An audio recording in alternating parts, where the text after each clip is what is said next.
अस्सलाम वालेकुम दोस्तों, आज मैं लुडन मंडी के लुडन मंडी दोस्तों लगती है बुध वाले दिन लुडन शहर तो तकरीबन 2 किलोमीटर बैर करमपुर रोड से अज असी आए नियाज भाई होर कोल है ने गावां वच्छियां भी है ने चोलिस्तानी साई वाली तो वीडियो तुम आखिर तक देखनी है ताकि तुम्हें ज़्यादा से ज़्यादा मालूमात मिल सके। तो जिन्होंने दोस्तों ने हाले तक साढ़े चैनल सबसक्राइब नहीं किया साढ़े चैनल सबसक्राइब करो, नाल घंटे में भी दबाओ ताकि हर नवी आने वाली वीडियो तुहाडे तक पहुँचती रहे।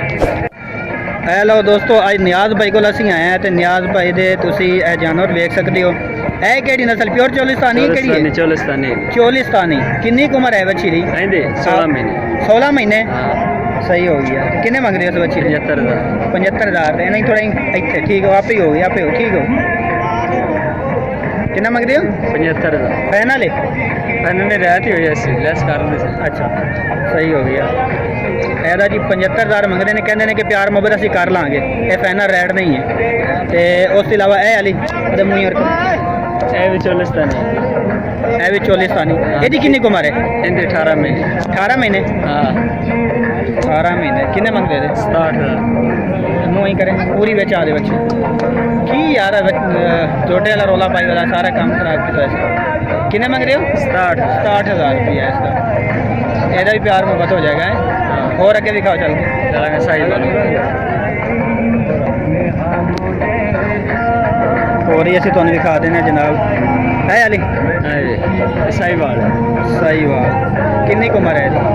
15 महीने। 15 महीने। किन्ने मंगते? 57,000। उस तो अगला ये भी खीरी है। खीरी 16 महीने उम्र है। कितनी उम्र है? 16 महीने। 16 महीने। कितने मंग रहे हो? 65,000।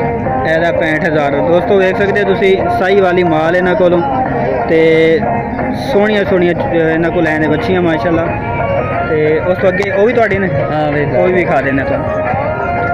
एक जानवर इस वजह तो असीं तुहानू दिखाने ताकि तुहानू तसल्ली हो जाए कि जानवर दी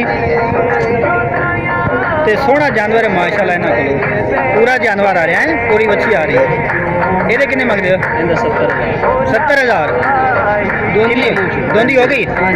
क्रॉस हो क्रॉस जना दोंदी हो गई है। 70,000 फाइनल नहीं, प्यार मोहब्बत हो जाएगी। उस तो अगे और बस सही 2 तो 2 4 4 5। लो जी दोस्तों, नियाज भाई होर को 5 बच्चियां ने जी असी तुहानू दिखाइया ने, रेट भी इन्हें दसिया है। तो रेट इन्हों का कोई फाइनल नहीं है, कह रहे हैं कि प्यार मोहब्बत असी कर लाँगे। तो नियाज भाई एक बार फ़ोन नंबर अपना दस दिओ। 031 031 29 56 759 व्हाट्सएप है।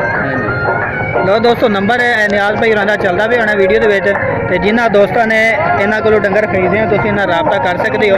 हर तरह के मिल जाएंगे, बच्चे बच्चियाँ गावां भी। लो जी हर नस्ल के तुहानू इन्हों को जानवर मिल सकते हैं, बच्चे भी बच्चियाँ भी। तो उसके अलावा गावां भी मिल जाएगियाँ। तो नंबर इन्हों का नियाज भाई होर वीडियो के चलता भी होना है। यह सारा माल ही इन्हों का ही है, तो तुम इन्हों रबता कर सकते हो।